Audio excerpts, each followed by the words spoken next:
आज श्रीमद् भगवद गीता का एक प्रश्न लेती हूँ और आपके समक्ष उसी विषय पर चर्चा करते हैं। प्रश्न यह है, कौरव के पक्ष के मुख्य सेनापति पितामह भीष्म हैं, इसलिए उन्होंने सबसे पहले शंख बजाया। यह तो ठीक है, परंतु पांडवों की सेना में मुख्य सेनापति धृष्टद्युम्न थे। उनके होते हुए भी सारथी बने हुए भगवान श्री कृष्ण ने सबसे पहले शंख क्यों बजाया?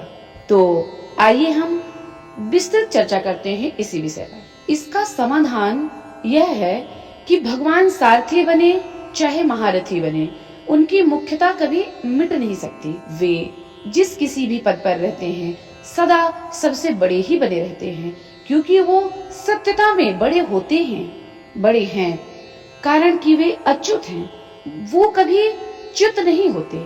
इसलिए पांडव सेना में भगवान श्री कृष्ण ही मुख्य थे और वे ही सबका संचालन कर रहे थे। जब वे बचपन में छोटे थे अर्थात बाल्यावस्था में, उस समय भी नंद, उपनंद आदि सभी लोग उनकी बात मानते थे। तभी तो उन्होंने बालक श्री कृष्ण के कहने से परंपरा से चली आई इंद्र की पूजा को छोड़कर गोवर्धन की पूजा शुरू कर दी। तात्पर्य यह है कि भगवान जिस किसी अवस्था में हैं, जिस किसी स्थान पर हैं और जहाँ कहीं भी रहते हैं, वहाँ वे मुख्य ही रहते हैं। इसीलिए भगवान ने पांडव सेना में सबसे पहले शंख बजाया। कहते हैं जो स्वयं छोटा होता है वही ऊंचे स्थान पर नियुक्त होने से बड़ा माना जाता है। अतः जो ऊंचे स्थान के कारण अपने को बड़ा मानता है वह स्वयं वास्तव में छोटा ही तो होता है, परंतु जो स्वयं बड़ा होता है वह जहाँ भी रहता है उसके कारण वह स्थान भी बड़ा माना जाता है।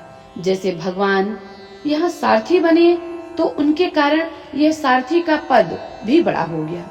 इसलिए गीता को जीवन कहा गया है, जीवन का सार कहा गया है, अर्थात गीता जीवंत है। गीता हमें हर वह छोटी चीज समझाती है जिससे हम जीवन की उच्चता को प्राप्त कर लें।